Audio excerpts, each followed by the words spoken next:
Ladies and gentlemen, welcome to the Shadow Realm Sports Podcast, your number one podcast for everything Miami Heat, everything NBA, and everything in between. Today I'm repping the Panthers, about to head into the playoffs as the 1 seed. Shout out to the Panthers. Still don't know much about hockey, but gotta love the South Florida sports teams, all right? Let's get right into it. And right off the bat, man, I'm gonna keep it G real, all right? Because usually I don't have time. Usually I don't have time for the BS. But today I got time, cuz. And ESPN, you gotta drop off your kids. You gotta run me my fade. You know why? Cause we've been taking your shit all year long, and I'm tired, bro. I'm tired. We're tired. I speak on behalf of the entire of Heat Nation, Heat culture when I say we are tired of your bullshit. And I know this is probably stopping my chance of me ever getting hired at ESPN, but whatever, man. I don't give a fuck. I don't give a damn. All right, cause you guys have been dogging us all year, man. You guys have been ignoring us the entire year, and your coverage, ESPN.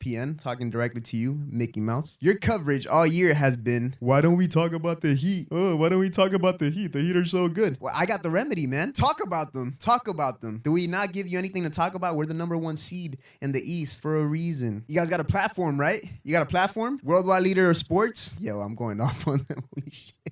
I'm really not going to get into ESPN. We can go to Barstool, if anything. I don't know. Before I keep going off on ESPN, I just want to say shout out JJ Redick, the only person in ESPN. Actually, not the only person. I can't say that. But one of the few people that I respect in ESPN, man. Heat lifer without ever playing for the Heat will probably have his jersey hung at the FTX Arena, formerly AAA. Just on the strength, bro, that this guy's the only one that ever vouches for us, man. Only person on ESPN that vouches for us. But let me get back to it, man, because like I said, today I got the time, all right? We got Defensive Player of the Year. We got Sixth Man of the Year. We got Coach of the Year. And that's not even, bro, I'm just stating facts, all right? I'm not even being biased, maybe a little bit. But the fact that Bam got robbed of this award, man, I'm telling you, that's a young man that I feel got robbed of something he worked hard for and is deserving of. But the lack of, I want to say the lack of coverage from the national media did not help his case at all. You guys were running segments for Rudy Gobert, who's getting dominated inside in this series. And for Bam to not even get considered top 3, come on, dog. That had a lot to do with the national media coverage or lack thereof. Quick shout out to Marcus Smart. I do feel he is, if anybody was going to win that award, he's very deserving. Again, I hate the Celtics. Credit where credit is due. So Marcus Smart, shout out to you, man. But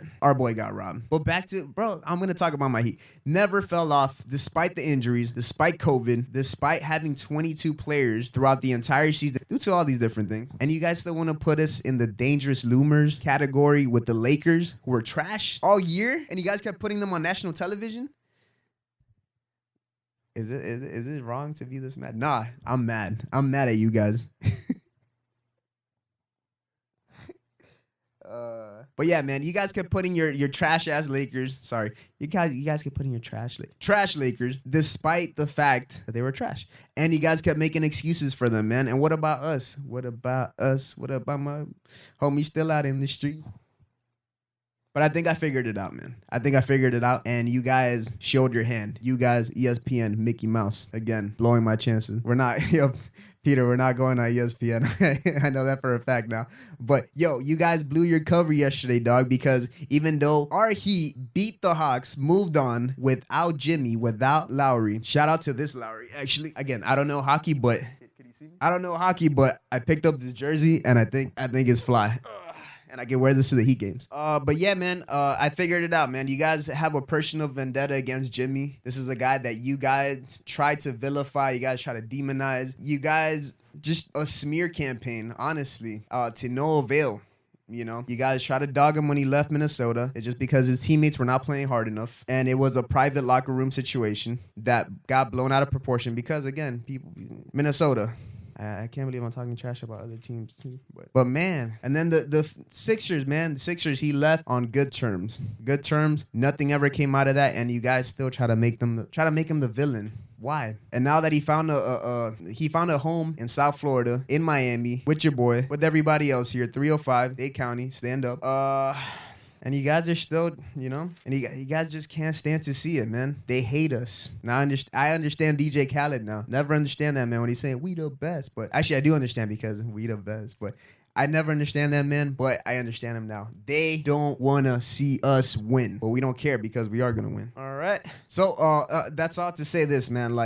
Again, we beat the Hawks. No Jimmy, no Kyle Lowry. I just figured out I got distracted back there. Without Jimmy, without Lowry, and your headline is, my God. Hold up. Let me make sure I read this correctly. Is it a bad look for Jimmy to sit out? Seriously? It's corny, man. You guys are fucking corny. Corny. Tell him, man. Corny. All right. I'm done. I'm done with this rant. ESPN, I'm done with you guys, man. I'm done with you guys. Let's get into the games. We had we had 2 games last night. We're finally able to take like a little step back, little break because we've been working nonstop, but let's get right into it. All right, guys, first game of the night, the Bulls facing elimination versus the Bucks. That game ended 116-100. Not much of a chance, man. Zach LaVine was out, health and safety protocols. And it was reported actually that he was playing throughout the whole series with a bum knee. He's saying that if the reports are true, his knee is at 50% on a good day. So if that's true, man, shout out to him for grinding it out. I love seeing players put everything on the line for their team. So shout out to Zach if that report is true, and I hope he gets better. And yeah, man, without Zach, there was really nothing this Bulls team could do, man. I said it before, DeMar or Zach would have to drop 40. At least one of them, maybe 2 of them. And with no Zach, DeMar had to drop like 60, 70 to even have a chance against your defending champion, the Milwaukee Bucks. So no chance. It was really domination from beginning to end. And what just capped off, I don't want to say a disappointing season for the Bulls. They did have some injuries to Lonzo. They battled some injuries. Lonzo was out for most of the year.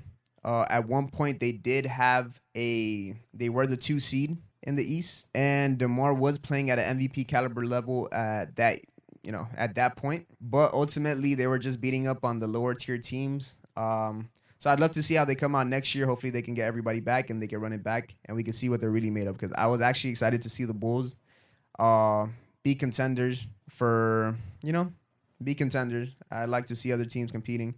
So hopefully, they can come back full health, full swing, and see where we go from there, right? And yeah, man, just the Bucks moving on. They take on the Celtics. That's going to be an amazing series. And one of those 2 teams, actually, no, I can't get ahead of myself. Well, we're going to beat the Sixers. So one of those 2 teams going to go against us, baby. So that was it for the Bucks and the Bulls. Let's move on to the next game. All right, ladies and gentlemen, capping off for the night, last game of the night, only other game of the night. It was 2 games. The Nuggos, 98 to the Warriors, 102. This was the Denver Nuggets facing elimination. You really got to give it up to Joker. He was doing this whole thing by himself with his role players. He didn't have Jamal Murray for the whole year. Didn't have his 2 stars, Porter Jr., Jamal Murray, and was really just carrying the weight for this team. Had a monster game. 30 points, 19 rebounds, and 8 assists, man. This guy just does it all. That's why he's the reigning MVP. He's going to get some consideration for MVP this year. So some other notes from this game. DeMarcus Cousins coming off the bench. Excellent in his backup. He seems to have settled into his backup center role. I still think that he should have picked him up at some point for that veteran minimum deal. And we could have really used this game. Guy is, he's defending again, moving quickly, hitting his shots, grabbing rebounds, just playing excellent backup center role. So I feel like we could have gotten. We didn't. It's all good. The only thing with him is just the injury, so I hope he stays healthy. You always like to see good players stay healthy. So that's it, man. I mean, all I can say is that Steph Curry's the truth. The chef just closing it out. Moving on to the next series. Their opponent is still to be determined, so we'll keep an eye out for that. And yeah, that was it for tonight's action, man. What is it? My Heat rant really took up a lot of my, brain power. ESPN coming for you, man. So with that being said, ladies and gentlemen, I want to thank you guys for joining us again. We're doing this every single night. New episodes daily. Thank you guys for all the comments, the likes, the views. Thank you for everything, man. Thank you guys. Round of applause to you guys. And we just hope to keep growing, keep getting better every single day. And yeah, man, that's it. I just want to say we love you. We thank you. Follow us on all platforms. Shadow Realm Sports on IG, Shadow Realm SP on Twitter, my personal page, Drew What It Do on all platforms. And that's it. All right. One love.